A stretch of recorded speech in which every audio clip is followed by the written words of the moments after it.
Good morning, everyone that is here with us. I hope everyone is healthy. I'm Bernard, President of the Board of ABVCAP, and I would like to welcome everyone who is here with us. Private equity and venture capital have in their DNA the need to foresee investment opportunities which will positively impact various sectors. It's for that reason that we're always talking about companies and businesses which are innovative, able to scale up. When you look at the perspective, when we look at this, we look at this to take care of our decisions, to take care of people in the planet, not exactly now, but in a few years, decades. And the COVID pandemic has brought us a message which reinforces this. We are all responsible for the good and bad of our planet and our society.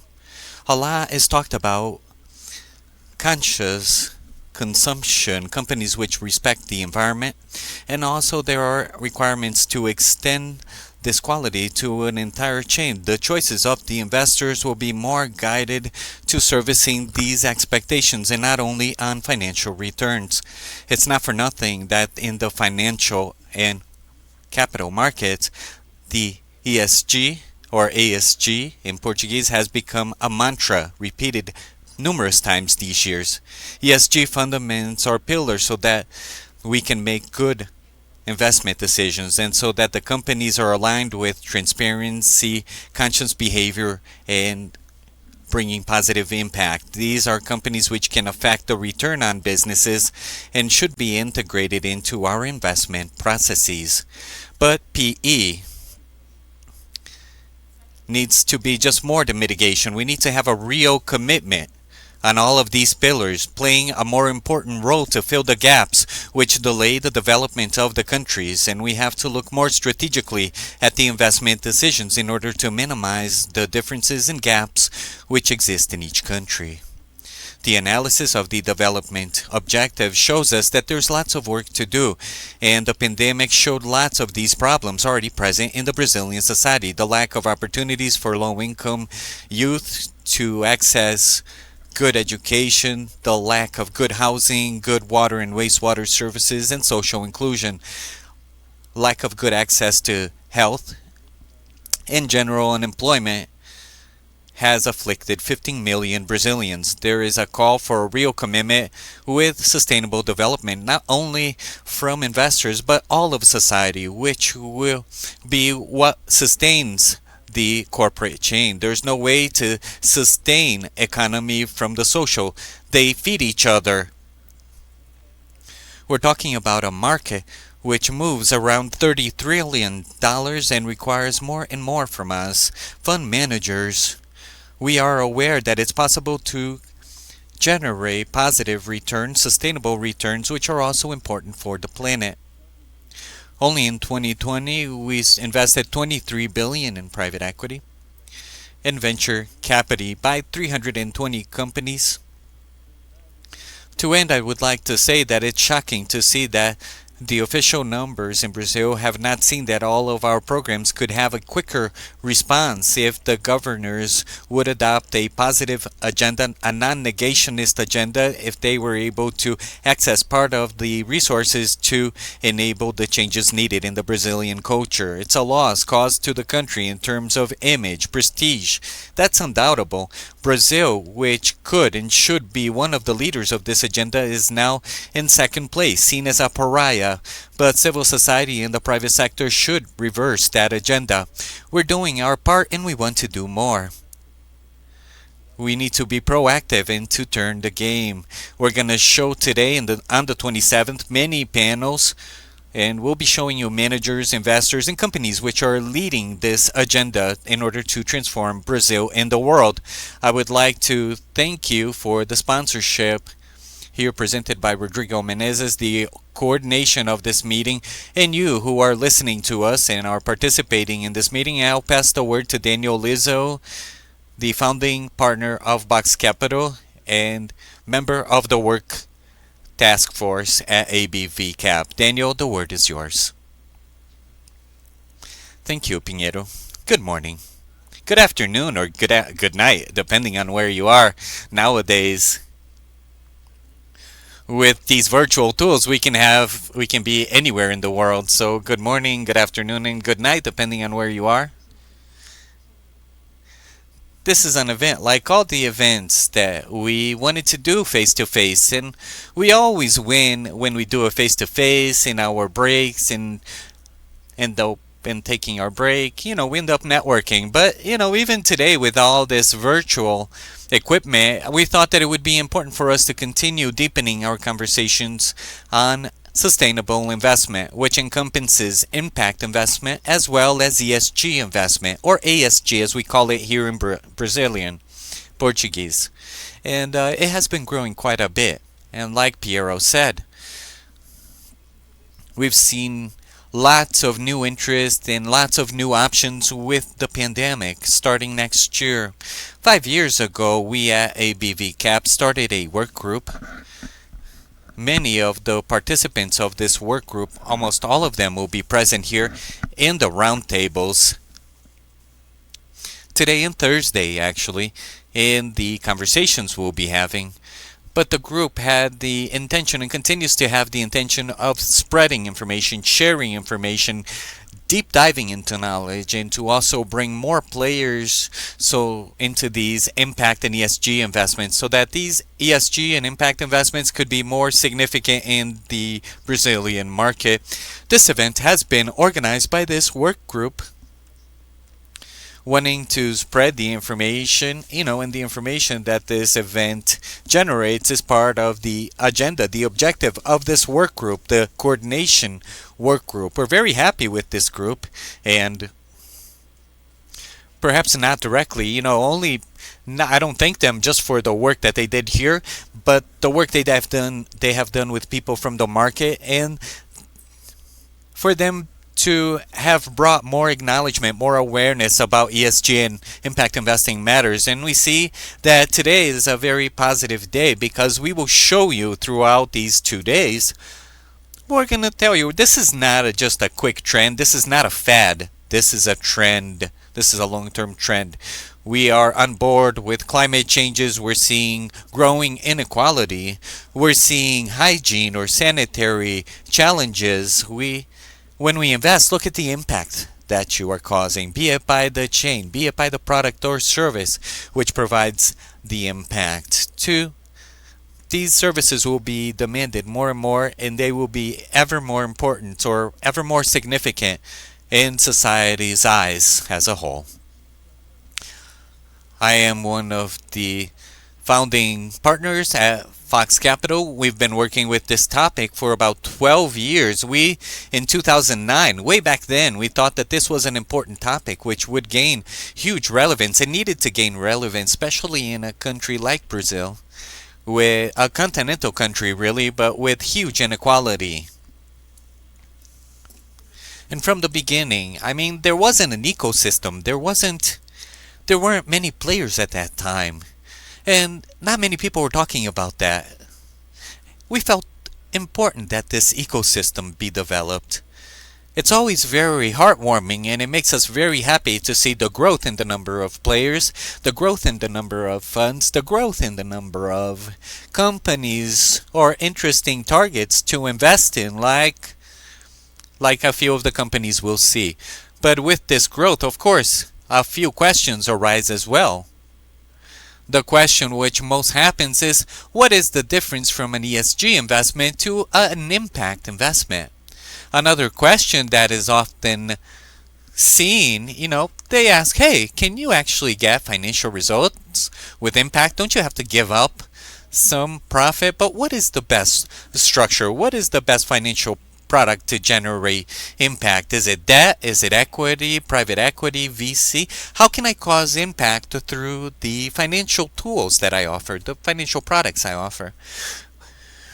Well, what is greenwash? Is there greenwash? How do I identify the initiatives which are really initiatives that don't have the depth that the practice requires? Or how do we measure that social impact? We expect that during these 2 days, the debates, the conversations will allow us to have more data in our arsenal so that each one of you watching may be able to create or draw your own conclusions and set up your own agendas and go forward.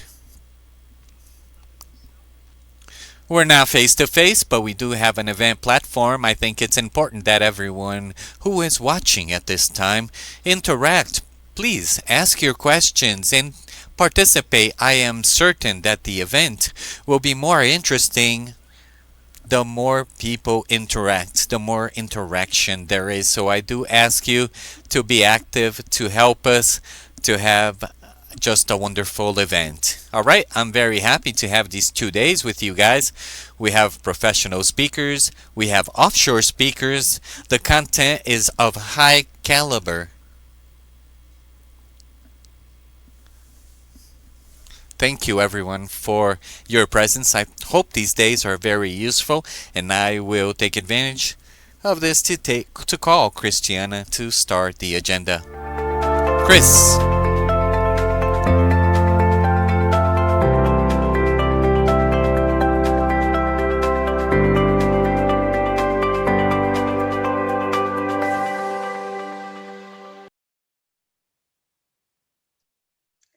Hello, everybody. I'm Cristiane Nascimento, a member of the ABVCAP team.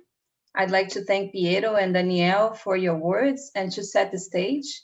And thanks to all of you for your participation. It's a great satisfaction for ABVCAP and Apex-Brasil to be able to host this forum and promote such important conversations that will help to increase our knowledge about sustainable investments and how through them we can improve the quality of our lives and of our planet.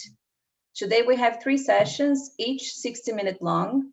We'll have a 5-minute break between each session so you can grab water, stretch your legs. We invite all of you, like Danielle said, to join the dialogue and share your questions. You'll be able to do that through the chat button.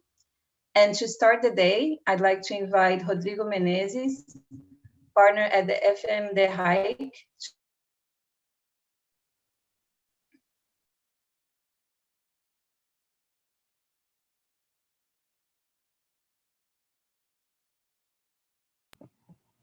Okay, good morning, everyone. Actually, Daniel was saying good morning, good afternoon, or good evening.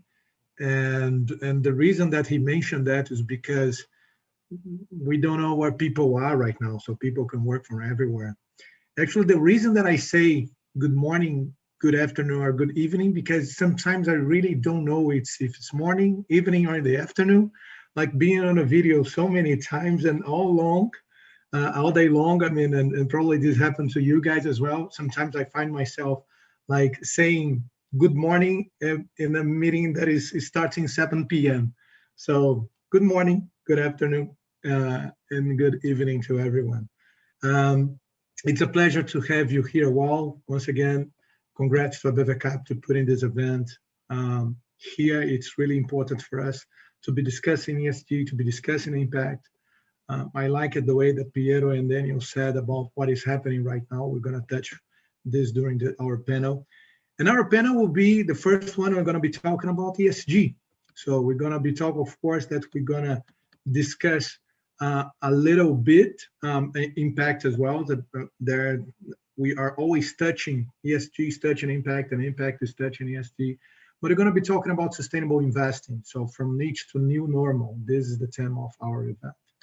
I'll moderate this panel, and we have as guests here to be talking to us and sharing their knowledge with us.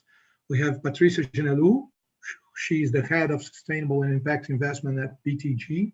It's a very well-famous Brazilian bank and is leading a transformation, is trying to lead a transformation in ESG. We have Will Poole, co-founder and managing partner of Capra Ventures.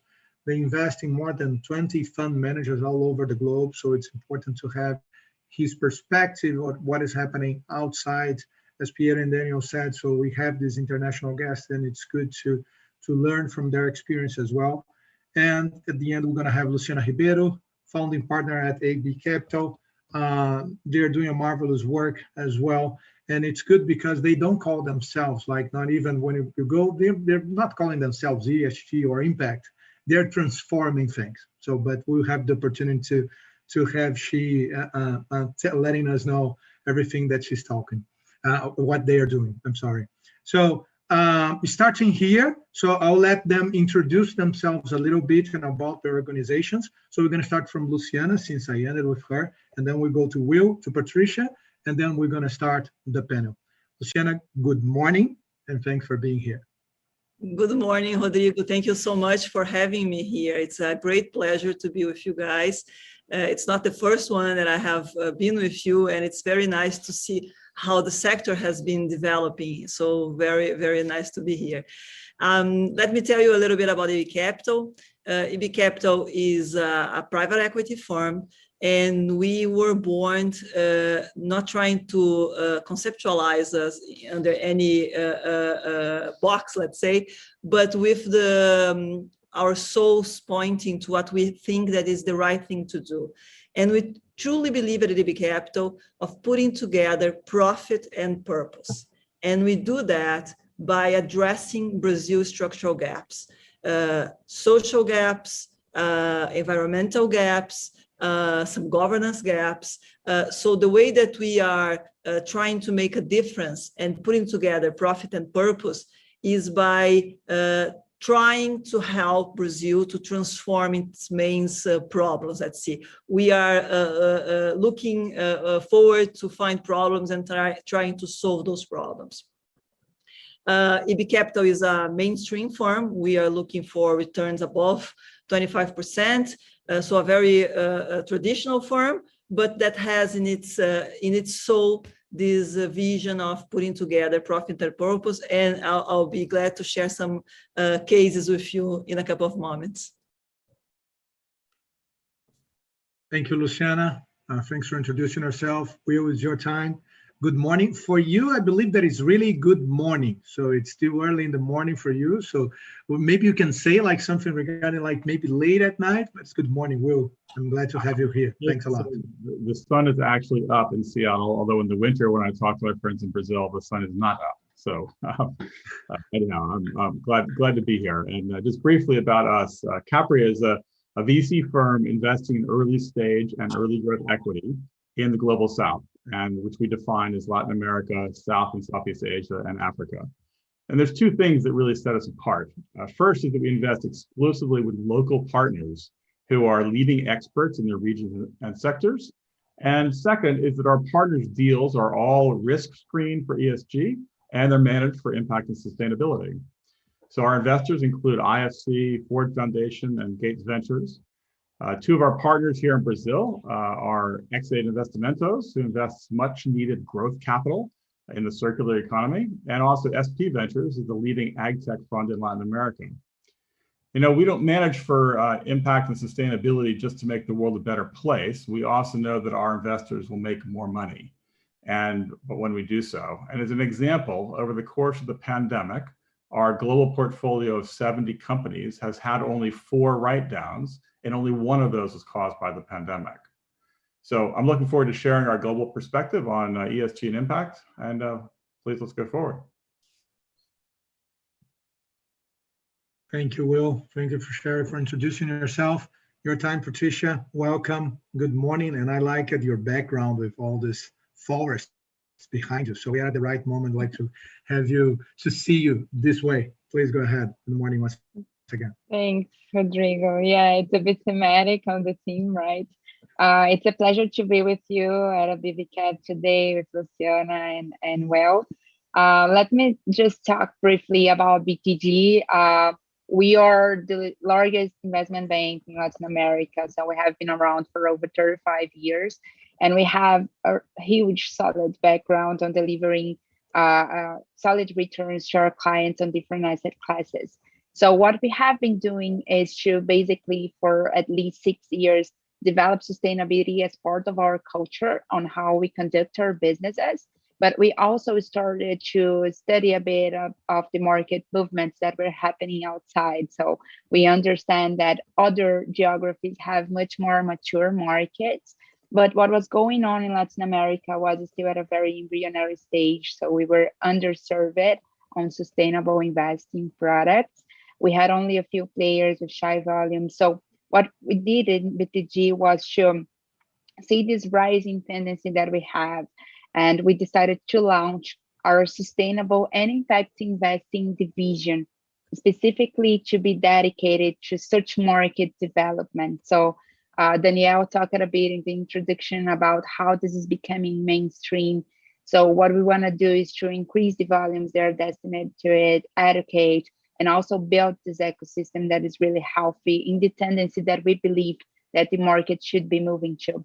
So when we talk about going from niche to new normal, what we are trying to do at BTG is to lead that industry movement, to set the bar for what's going to be that new normal. So not only we are targeting solid returns as our track record demands us to do with excellence and keep on that good work, but we believe there is no trade-off on doing sustainable investing. So we have that bar set in line with our traditional strategies for sustainable investment, and we keep that serious commitment to sustainability and impact in the same way.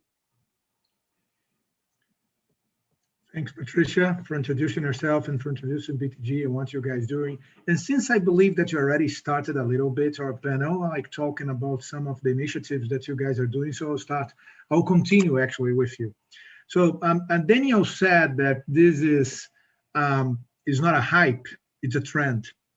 And I do agree with him, and probably this is not a question to make to you all. You agree with this as well, I'm assuming that. So being a trend, and considering what you just said about BTG, I mean, trying to develop sustainability as part of its own culture. So and to also influence clients on it. So when every time that you're meeting a client, and I remember that Piero, if I'm not mistaken, he mentioned 320 companies that already are tagged to the ESG principles in Brazil. And how the conversations are going with your clients? And tell me good things that you're listening when you listen to something that they are totally biased on ESG and they are totally biased on this transformation. And tell me also when they said that they don't believe that. So what they are bringing to you, and what is, so we want to learn from this experience that you are every time that you are talking to them. Please share with us, Patricia. Great question, Rodrigo. And it's interesting to set the background for that answer, because the division here that is dedicated to sustainable and impact investing, it's not an old one, right? It's a new initiative that we launched in January 2020. But this movement is really accelerated. And this discussion, when we talk about Latin America or the Brazilian context specifically, is really going from a conceptual background down to a practical field. So when we started talking, actively engaging with clients back in January 2020, we had this active movement where we were trying to set the bar and trying to engage these companies and trying to increase the offering of structured products on sustainable investing. But the movement really accelerated.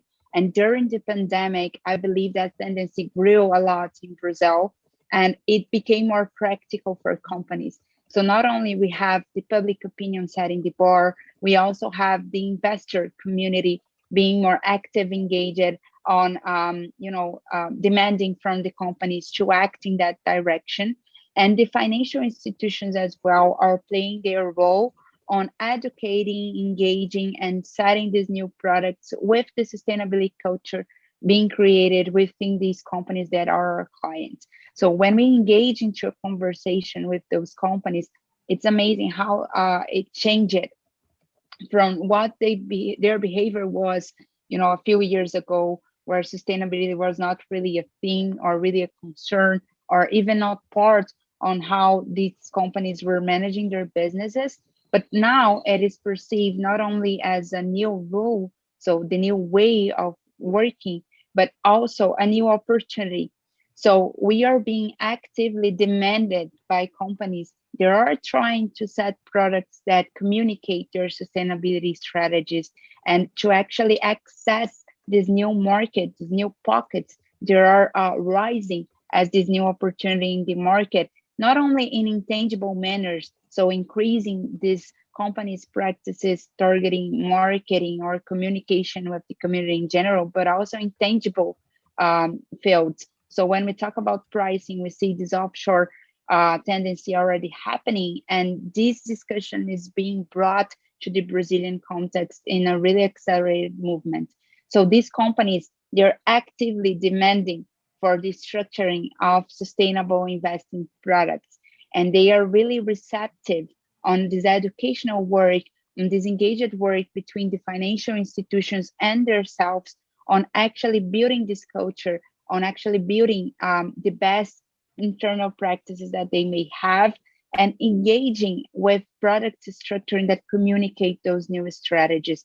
So I believe that when we talk about opportunities for private equity, these companies are already perceiving the value creation that they can generate in the future.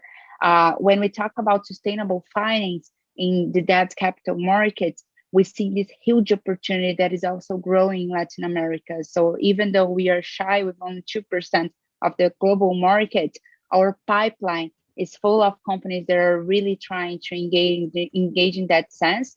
And our work is really to do that with a serious commitment to sustainability. So avoiding greenwashing at this rising tendency movement, I think, is a key.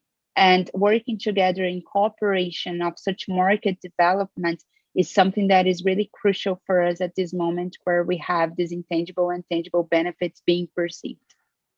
And Patricia, one last question. And when they say no, that they don't want to be involved, because you mentioned like the guys that are really buying the thing, and you're saying that even guys that were not buying 1 year ago or years ago, they're now buying, they're seeing the tendency, or they're communicating. Even if they do not believe on it, they are doing for interest, whatever it is, for economical reasons. And when they say no, what they usually say, they say they are not prepared, or they don't say no, or they hide them themselves, they don't want to meet you. So tell us. Yeah, well, it's interesting. Of course, we are at our first steps as a country and as an industry on that development. So many of those companies, even though they have good intentions, they should have this internal preparation for them to access the market with product, or for them to actually communicate a solid strategy that's being already built. So some of these no's are related to timing. So we have this maturity that should be developed within these companies, and they should only communicate what is really solid. That's what we feel like. So we see, for example, a downside potential in the market when a company communicates something that is not really structured or not really solid or not really fundamental in the terms that it's coming out. So we try to avoid that downside, and some of those no's are related to the maturity stage for that step. But when the company is really not engaged, because for some reason the executives, the management didn't perceive sustainability as something that has value creation, or that's an obstacle in operational or governance terms, what we see is like in the medium or in the long term, these companies are probably going to be less preferred as investment options and as engagement in equity and debt structures. So for example, when we talk about fossil fuel, about transitioning, we are really trying to engage with those companies, but they should really engage with solid strategies for doing so.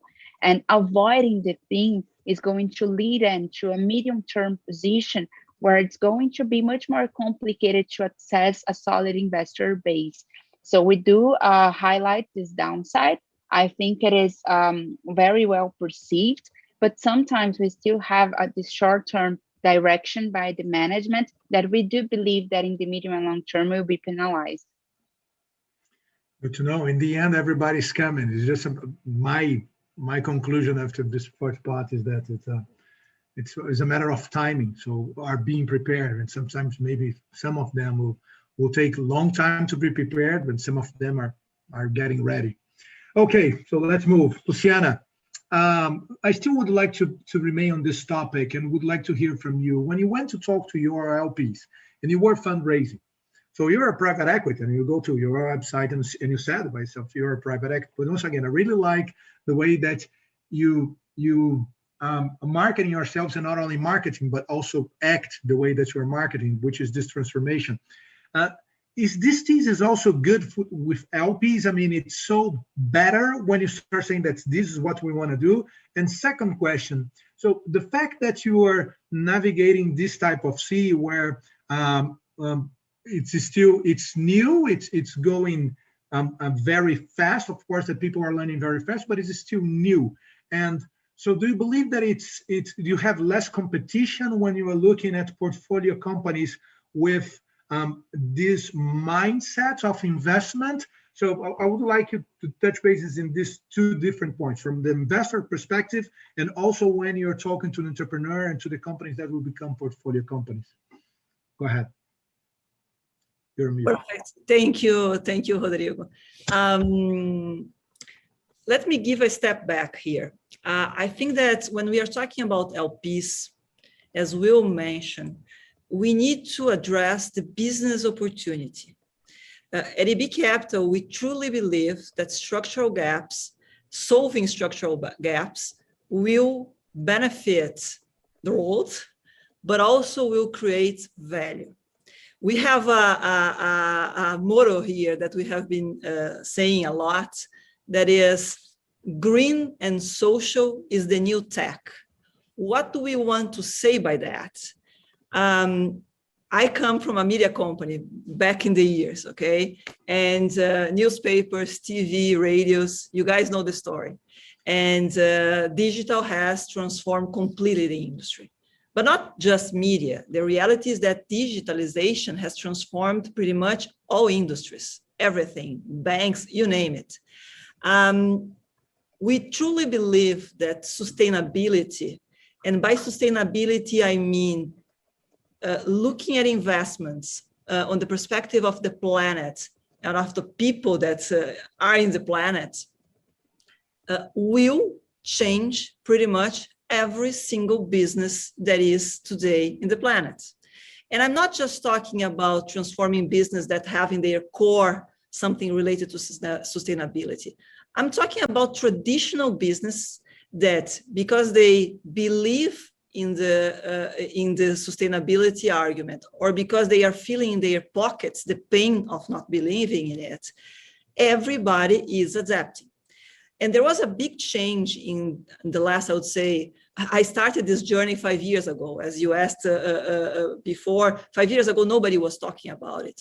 But the reality is that today, everybody is talking about it. There was a recent research by Pricewaterhouse that said that pretty much all private equity companies are looking into sustainability, and almost 65% believe that now sustainability is seen as something that is creating value. So the reality is that everybody's having to adapt.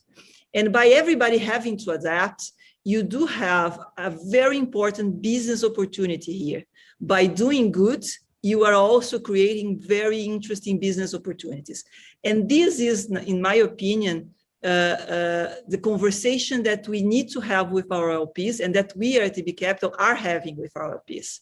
More than that, more than a conversation, we have cases that demonstrate returns that are really impressive, and that they are based on solving the structural gaps of Brazil. Let me give you 2 examples that we have here in AB Capital.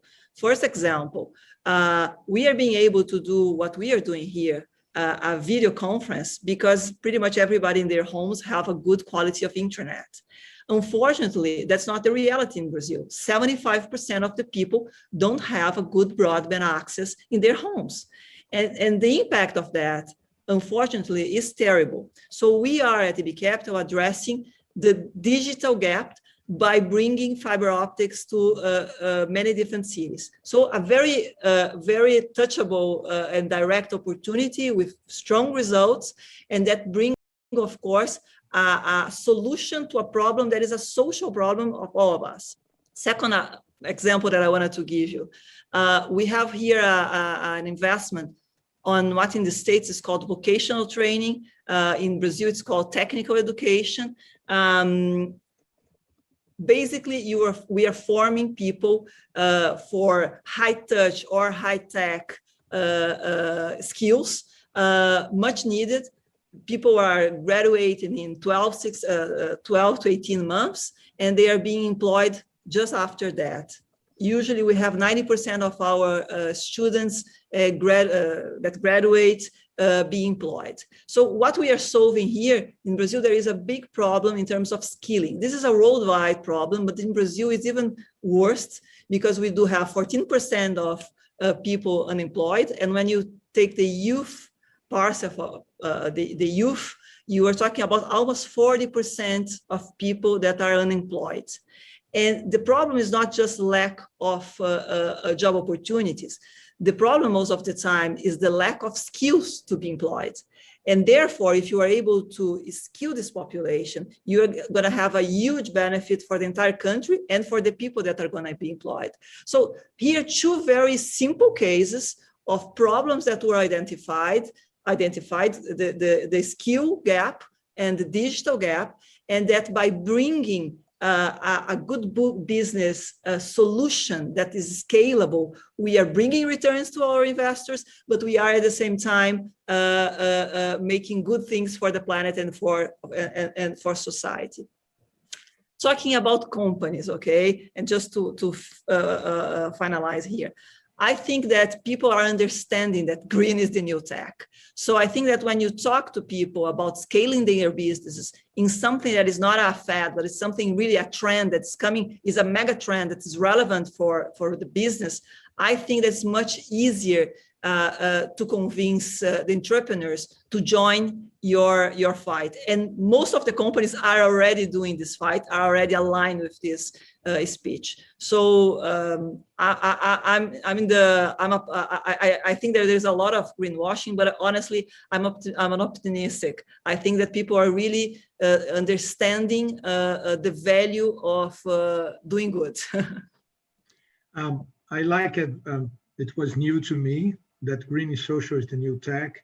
So I'll try to transform that and try to make a forecast here saying that green is social will be eating the world. So we're going to change software from green and social. We'll be eating the world. Let's see if it's 1 month or 1 year or 10 years.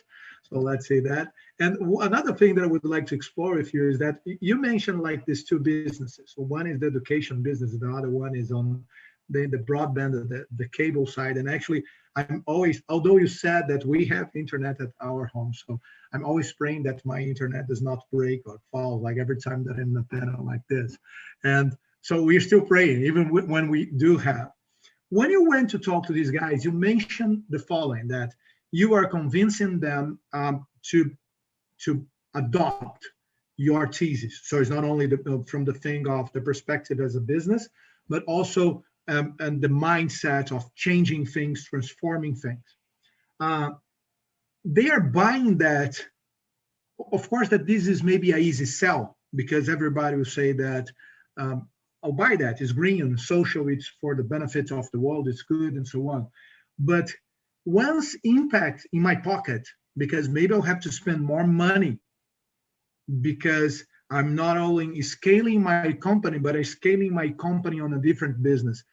It changed a little bit the conversation with the entrepreneurs, or remains the same? So no, we're going to spend this money because I believe that this money will also bring more money, not only the good things. So I would like to hear a perspective, not only, I mean, of course, that I mentioned these two companies because we're the two examples that use it, but also on other portfolio companies and conversations that you usually have with entrepreneurs. Rodrigo, I think that the more you are able to put together the core business of the company with the act of doing good, the more successful will be the conversation with entrepreneurs and with investors. The more you put this as an adjacent topic, and it goes more into the philanthropic arm of the company, then it's less reasonable. It's much more difficult. So the way that we have been doing, I don't think, there's one important point. I don't think that any structural gap is a structural gap to be addressed by a private equity company. There are some things that the philanthropic arm has to take care of. There are some topics that the government has to take care of. But there is a bunch of things, and unfortunately in Brazil, due to the large number of structural gaps that we have, there is a huge part of it that can be addressed by the private sector having returns. Why it has not, it's just now beginning to start this trend? Because it takes a lot of work, people. That's the reality. Companies are not ready yet. You have to help them to scale up. You have to help on operations. And so it's a lot of work involved. Having said that, there is a very important and interesting space for us to act on. And I think that the more we are willing to collaborate together, we have recently launched through ABVCAP. ABVCAP launched an initiative to employ youth people and try to help these youth people to better their skills. That's not from ABV Capital. This is the whole private equity and venture capital sector. This is the way that we are really transforming by doing something that is going to be helpful for people, helpful for society, but also helpful for the companies that need to hire. So we have to bring this impact part to the core of the companies. I think that that's the way to do it. Great. I like that. Will, your turn, finally. Time for you to share your experience with us. And I'm seeing now that there are questions coming, guys. So in the audience, feel free to start making questions. And also there will be a question that will fit perfect for you, Will, but I'm gonna make this in a moment. I would like to hear from you, actually, despite your experience in Africa, in Asia, in Latin America, like investing in funds and seeing what is happening. Luciana mentioned that it's not only for private equity or venture capitalists or impact investors or companies. So you have government, you have philanthropy, and she mentioned like the word collaboration. So do you see collaboration happening all over the world, like to make ESG not only a trend, but the main thing, like the mainstream for investments? So I'd like to share, to hear from you also that, based on your experience and how foreign investors, especially investors from Europe and the US that are investing in these countries, so how they are seeing this perspective and how the mainstream, foreign mainstream is seeing the perspective. Once again, thanks for having you here. I'm glad that you're here. Sure. Well, let me start by saying that, first of all, I agree with Luciana very, very strongly at the point that there are things that the private sector can do, and the private sector actually must do those things. And we should not have philanthropy and the government trying to do things that the private sector can do well. And the flip side is also true, right? If it really requires philanthropy or government, then the private sector ought not to waste its time, because they're not going to make any money doing it. They'll ultimately run out of money and fail. So I think that those are important points for investing in this intersection of business and society and government for all of us to always internalize. And frankly, that's one of the issues that has plagued the early years of impact investing, is that there were well-minded, well-intentioned attempts to try to do things through the private sector that frankly couldn't be done profitably or scalably through the private sector.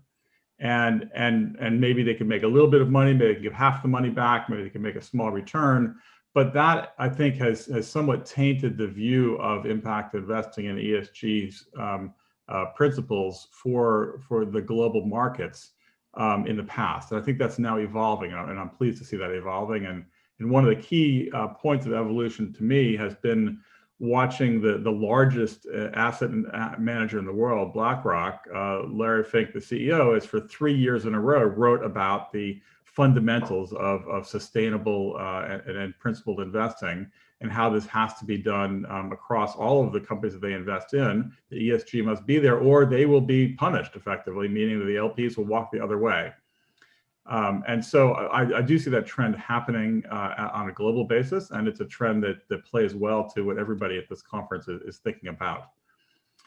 And do you think that there is, I'll let you talk in a moment, but it's also trying to get this point, when you mention like BlackRock, do you think that now asset managers or investors are trying like to put a checklist to make sure that they are filing this checklist? I mean, they're really, okay, I'm checking this 1, 2, 3, okay, there's still 3 missed, but are they doing that? Well, very much. I think, Patricia, you mentioned the issue around greenwashing, right? And I think that there's ESG washing happening. And I think it's becoming, the checklist thing is both good and bad, right? The good part is that people are paying attention for the first time. When I started this business, and Daniel Izzo, who's been in this business for maybe as long as I have, we started in this business over 10 years ago. Nobody knew what this stuff was, right? The development finance institutions thought about ESG, but it wasn't labeled particularly that way. And the idea of impact or sustainable investing didn't really matter. It didn't exist. So the fact that now it's a checklist among the biggest asset managers in the world, that's great. We should all celebrate that. But at the same time, we have to differentiate what is true sustainable investing versus this checklist level. Oh yeah, I do those things. I do a little screening. I check on governance. Yeah, we're good, right? And there's a lot of funds being created in the public markets that are quote ESG funds, and they equate those to being highly sustainable and impactful funds, and they're just simply not.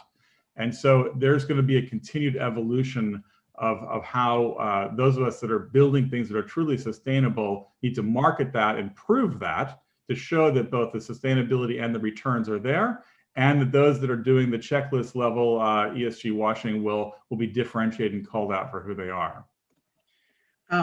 Still on you, and I like it the way you said that. Basically makes me think about a question: how much is talking and how much is acting?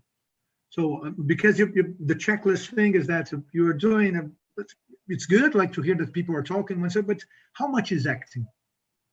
And this is not of course, accurate data, but it's really hard to tell. You have to look at each individual situation, and I think it's Luciana is making the point around transformation, and you're picking businesses based on their ability to fundamentally provide societal transformation that's needed. That's acting, right? That's very clear, intentional work, and I think that's what the true sustainable investors are going to be doing, is showing with their actions that they have selected companies based on them having a positive transformational effect of whatever their investment thesis says. And that's very different than saying, hey, I'm going to go and invest in something that's already going, and they've improved their governance, or I'm going to be an activist investor a little bit and get them to add the first woman to their board, which desperately needs to be done. But is that going to fundamentally change that company? Probably not yet. It's going to take a lot more than that. Right, getting diversity deeply engaged into a company, as an example, versus simply doing some things that are superficial at the top. So I think that the important thing here for all sustainable investors is to be transparent about what your intentions are and what the results of your intentions are. And I think that's what we all have to do really well. And if we do that, then the investors will come, presuming we have returns, which we must. Great. So I have a question for you all. And since we were talking about investors, this question is coming from Luis Felipe Lisboa de Souza. And his question is the following: how are foreign investors dealing with the current Brazilian situation? Do they want to invest more as an opportunity to generate more impact and return, or do they want to run away, between quotation? So you guys are also always talking like to foreign investors. So how investors are seeing Brazil, and I see that Luis Felipe's question is not on the institutional side. It's much more focused on what we are discussing, on ESG and impact. So if this somehow differentiates for them to keep their investment here or not. Who wants to get first? I'd say, if I could, that if you look back over the past, let's say 20 years, and the roller coaster in Brazil and many other, Brazil is not the only one to experience this, right? If you were to run away each time you're at the bottom of one of those dips, you're never going to get the rises. And so as an investor, you have to bring unless you're a day trader, right? You really have to bring the long-term perspective to the market, and you have to believe in the fundamentals of the economy. And if you believe the fundamentals of the economy are there, which in the case of Brazil, I think all investors see that it's the strongest economy in Latin America, and it's not going to go away. So the question is, you need to make sure that you are investing at a decent time and then prepared to be there for the long term. Patricia? Yeah, I add to Will's comments in one sense. I mean, Of course, Brazil is a volatile economy when you take into consideration the developing countries as an investment possibility, and you must have that into account, right? What we should think about is how to structure our investments to overcome that. So basically, what we look when an offshore investor is taking Brazil as a consideration is that somehow we should mitigate currency risk and try to include diversification of economic cycles into your investment strategy. So maybe allocating an entire portfolio in one single year might lead you to an economic volatility that is embedded in a short period of time. But maybe if you, for example, when you take into consideration a private equity strategy, you could dilute your period of investment. Just to mention very briefly, we have structured and launched our impact investing fund that is focusing Latin American investments. So when you take that into consideration, what we want to do is to invest, for example, 1/3 in each one of the 3 years of investment period, so that you dilute the economic cycles that are embedded in your thesis. We want to diversify the segments in which we are investing so that you don't have a concentration of your portfolio that is related to risk components in one specific segment. And we also bring businesses to the portfolio that are not directly related to the economic cycles. When you take into consideration, for example, a retail company or something that is really related to how your GDP is behaving, your political scenario. So when you do a liquid investment, you take that into consideration, you choose well the manager that is going to lead that portfolio allocation as well. So we do believe that diversification, avoiding economic cycle risks, those are components that are key to how you allocate in Brazil. And when you take into consideration the target of sustainability or impact, I mean, Luciana mentioned very well, and the thing that we see is that Brazil has huge challenges when you talk about social or environmental aspects, and taking the private capital into such investments that are addressing these challenges with solutions that are scalable is crucial in a moment that we have fiscal sensitivity. And we also do believe that that is a key opportunity for allocating investments for offshore investors as well to address these challenges in Latin America, where we believe that the region is still very challenging in terms of sustainable development, and also trying to achieve very solid returns, picking managers that have such track records and that have diversification and portfolio allocations that are leading to such a very good composition of assets in that allocation. Luciana, do you want to comment? Not that much to add on that, but let me give you just two perspectives. First of all, I do believe, unfortunately, that Brazil has been hurt through all these situations that we have been through. So investors that like to go with the trend, they have been afraid of Brazil. That's a reality, okay? There is always a pocket of investors, as Will said, and I completely agree, that understand the long-time value of the investments and that are here no matter what, because they understand that Brazil is always up and down. So now we are down, at one point we're gonna be up again.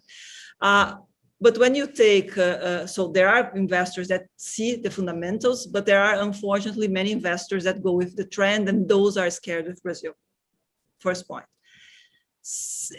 And it's very important for us to realize that, because I think that we as a community, and I think that the business community in Brazil has already started to move in that direction, and states to Brazil and to the road that are environmentally concerned, that are going to have goals above the legislation. So I think that our everybody here as a civil society has to be together in these tough times to address some concerns of international investors. First point. The second point, I think that especially on what Patricia was just telling right now, when we invest in businesses that are addressing structural gaps, those business, and Will also mentioned that none of his business has been affected, or one has been affected by COVID. When you are investing in solutions for the core problems of a country, it's not that you are avoiding cycles. You are not related to the cycles, because at the end of the day, people need to connect. People will pay to get employed. Let me give another example for the environmental sector: circular economy. Circular economy is beautiful for cycles, because plastic is related to dollar, but waste is not related to dollar. I hope it's not going to get related to dollar ever. So the cost of waste is always going to be the same. So if you are in a circular economy, your materials that you have to have at the beginning of the chain are always going to cost the same. Not exactly like that, but that's the main idea. It's not fluctuating with the dollar. So my answer is, when you are focusing on core problems, you are avoiding economic cycles. And that's the beauty of it. Of course, the investors that are trend-oriented, they're going to be concerned with Brazil. Unfortunately, we have lots of bad news to tell right now. But we also have lots of good news, and those are the ones that we are trying to focus here. If I can build on what you just said, we did some research, and I published on my website about 1.5 years ago on exactly that point. And it showed that if you look at the stock market activity in the emerging economies, which obviously is going to have major ups and downs across the big corrections over 2000 and 2008, the gross domestic consumption continued, right? So even during the biggest downturn, people kept buying things because they need them, because it's a growing young economy. They need to put their kids in school. They need to buy their two-wheeler to get to work. These things don't change. And so the gross domestic consumption continued despite the biggest downturns that caused the volatility in the public markets. So that says that those of us that are investing in those serving those transformational and fundamental and essential needs of society are going to continue to do well, and it'll be disconnected from some of the turbulence that you get with whether it's a pandemic or a recession or otherwise. Great. One thing is that one of the questions that also was made by the public was also responded by you guys right now. But I would like to address now another topic that we still didn't talk about. And since we only have 8 minutes, I would like to go to you, Patricia, because, I mean, what are the products? I mean, you're in the bank, so you sell products. So, and what are the products, the sustainable products that are being sold by the bank? So what clients are doing in terms of that or equity, whatever, I mean, which type of products they are looking, and which are another thing that is good, which of them are the easy sell? So it's not only what products, but what products are the easy sell? Perfect, Rodrigo. When we talk about structuring products that comprise sustainability and impact as objectives, we talk about different asset classes. So we really do believe that we should have a holistic, right? That's how you do things and the objective you bring to the table, not specifically to one segment or the other. So what we are doing at the bank is to leverage all of our activities in that sense. For example, we're expanding our credit portfolio. So I offer credit lines to companies that are dedicated to environmental and social benefits, or bringing sustainability goals to the structure. And even BTG just raised debts in the market to allocate into that. When we talk about sustainable finance, what we're doing is to structure this credit instruments that are being taken to the market, and they have the use of procedure linked to such benefits, or the company itself committing to sustainability goals, they are targeted to sustainable development. So these debt instruments are related to the fixed income opportunity, and they are rising market at this point. This year alone, in these few months at this point, we were able to do more volume than we did within 2016 and 2020, that entire period. So we're really dedicated to sustainable finance. And regarding our asset management business, that's where we are structuring funds that have strategies related to sustainability and impact. So last year we launched it related to the public stock market in Brazil, an ETF ESG that has a sustainability methodology. So you can invest in stocks in the public market using that methodology that is used internationally as well to compose a portfolio that has that component. We also have a strategy here in BTG related to timberland investments. So we are creating a specific fund that is dedicated to reforestation. So you can invest into such a strategy that is related to climate benefits, for example. And we just launched our impact investing fund that is focused on private equity opportunities for a growth stage on companies that have embedded in their business a social or environmental impact, and where we can, as shareholders in that fund, create a successful strategy to scale up these solutions that they are bringing to face these challenges and achieve the same returns or even better of our traditional strategies, so that we are bringing up this private equity product that is focused on such type of investments. So I think when you ask about the easy sell, the investors on an institutional base, on a private base, or even individuals that have a smaller amount of investment, they're all being educated and they are all really underserved in terms of product offerings. So we do believe that these first products that we are structuring, they achieve a good volume, they achieve such base of clients with diversification, they're all good opportunities. But I would say, Rodrigo, that this impact investing fund as our special product here right now at the moment, and where we have this huge opportunity in the upcoming years to put the private capital in place to invest and challenge these solutions into a scaling up proportion of what they're bringing up in terms of contribution. So I would say that would be the one that would be more appealing right now to investors in general. That's fundraise.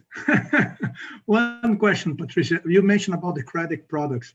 Just a quick one. The interests are lower when we are talking about that these credit products are going to this type of companies to do this type of things, or the credits are more or less like a market standard? Well, in the offshore market, we have a very mature stage of that. Then that premium is what we call greenium, right? When you have benefits in your interest rate related to the ESG component of your issuance. And that is really mature in the offshore market. So we do see a tangible premium in that sense, just because the demand has been scaling up and the clients are really engaged into allocating their portfolios into that. When you take into consideration institutional investors in Europe, 2/3 want to allocate on ESG only in the upcoming 24 months. And 1/3 of that is willing to pay a premium to do that. So that premium is being already, perceived in the offshore market. In the local market, it is in a more embryonic stage because our investor base is being educated and is growing steadily. So we do not really see those premiums in the same amount yet, but we do believe it's a tendency that we have growing allocations being targeted to ESG. Great. Guys, last 2 minutes and one question for both Luciano and Will. Quick question. Can risk and business opportunity can live with together? So, and the LPs and the investors, will they buy that? In the field of sustainability, I'm not mentioning ESG or impact, sustainability, pure, can live together or not? I think the answer is absolutely yes, because that's what we're paid to do, is to take. Right? It was an easy question. I hope that we're paid to do that well, to pick the appropriate risks and to deliver real returns from that. And I do think that what we're showing the world is that by applying the principles of ESG and sustainability, that we are in fact able to both manage that risk, to take the right actions when things go the wrong way, to be proactive and make sure things don't go the wrong way in the first place, and to then therefore be able to deliver outsized returns because we're operating in risky areas that have huge growth opportunities and lesser competition. I'm now expecting Luciana to say, Rodrigo, there is even less risk when we were talking about that. No, I'm just gonna say, just to polite here, risk, return, and impact will be mainstream for all investments. That's the reality. And Rodrigo, great pleasure to be here with you. Will and Patricia, great pleasure to be here with you guys. Amazing panel. I'm very happy to have a panel that's niche to mainstream. It demonstrates that we are already on a very nice way here. Green and social will be eating the world, Luciana. Chris, I think that now it's your turn. Guys, it was a pleasure to be here. Once again, I hope you have liked it as much as we did. Patricia, Luciana, Will, thanks a lot for sharing your insights with us. ABVCAP, once again, congrats for putting this event on faith. And I'm seeing now new faces here for the next panel, and I'll be here listening to you guys that are coming. Thanks, Cristiane, for you. Thank you all. Bye, thank you. Yeah, thank you, Rodrigo, so much. Patricia, Will, Luciana, it was a fantastic conversation. We thank also all of you in the audience for staying with us. We will now have a break and return in 5 minutes. And then we will talk about financial return and impact. And we're going to present some cases, tangible cases here. We'll be back in a few minutes, and we'll see you soon. Thank you.